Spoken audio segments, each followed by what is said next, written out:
from New Mexico. Thank you, Mr. Speaker. I yield myself such time as I may consume.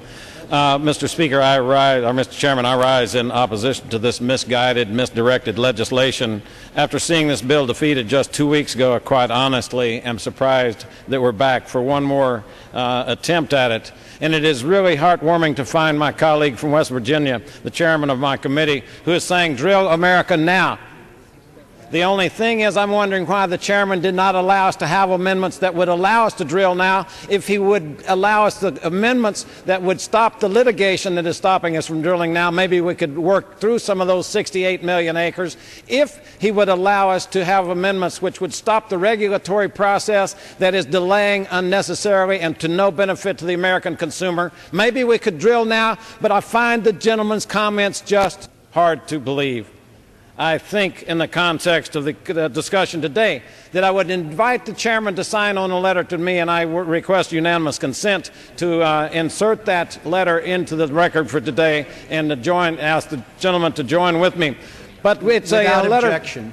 It's a letter from myself and several other members asking just in one area where we find bureaucratic delays. 7 years in Utah, the BLM has not issued the resource management plans that are required in order to develop just that. If the chairman of the committee is intent on drill, as he says today, let him just put his one signature beside mine, and we're going to send it to Nancy Pelosi. We're going to send it to the President of the United States from Nancy Pelosi and us in the House and the members of the Senate saying, just drill today in Utah, one place where we have some of that 68 million acres, 1 million of the 68 million acres, and let's just work one block at a time to figure out exactly what the roadblocks are, because I believe in my heart that the majority does not want to drill today. I believe that they are understanding that it is not the oil companies who lack the diligence,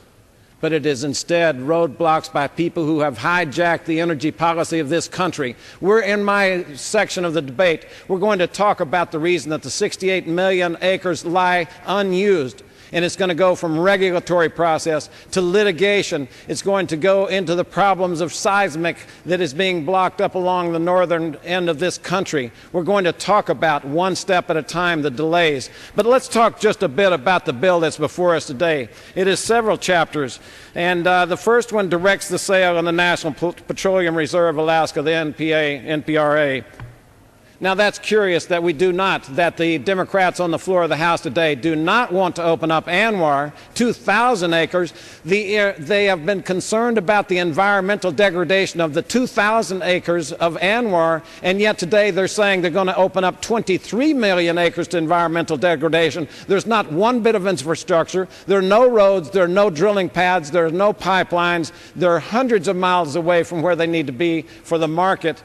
Yet with ANWR, with a 74-mile pipeline, it is sincerely believed that we could get production down to the continental United States within a year. The Trans-Alaska Pipeline, 800 miles long, took 3 years to have it built and full of oil because this Congress, at its point in time, realized that they could make a difference. And they did make a difference by saying that this pipeline is not going to be delayed by litigation. If the gentleman from West Virginia says drill and drill now, then let him make the equal commitment that we will not allow our production to be delayed by litigation, which is going to come from every sort of environmental group, either in the NPRA or ANWR or the Outer Continental Shelf. It is really difficult to believe that the majority is sincere when they say drill today.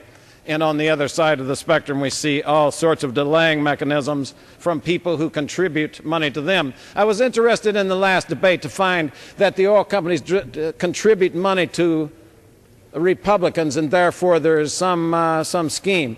When I look at the bill in front of us today, I see groups I see an alliance with groups that contribute a lot of money to Democrats.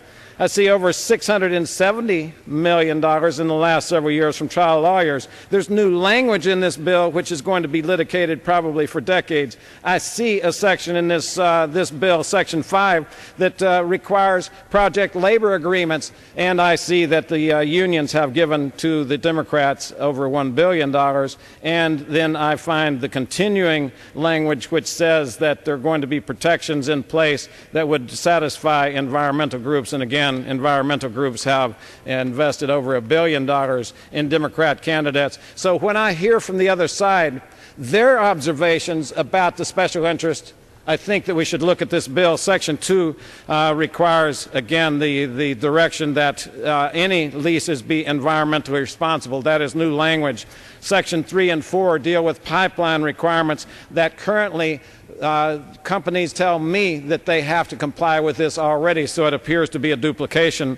The project labor agreements are brand new. These are things where private companies are directed that they will, before they can work on any private project, have labor agreements in place. Then we have a ban that is reinstated on exporting Alaska oil. Keep in mind it is Democrat President Bill Clinton that put the ban, or that opened up the Alaska oil to be shipped across the and exported.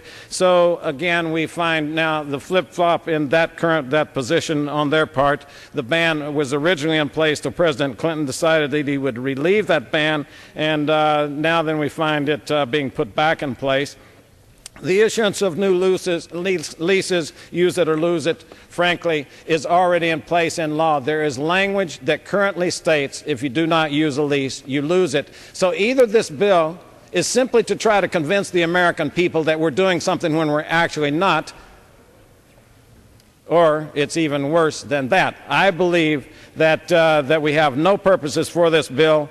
I believe that this bill is not going to increase the amount of domestic energy one bit. I think that what it's going to do is to start anew. It's going to start new processes, and it's going to delay even by months the process in place right now for the NPRA. So while it's telling us that we're going to drill now and drill in the NPRA, actually it's doing exactly the opposite. It's instituting new rules that have to go completely through a new process.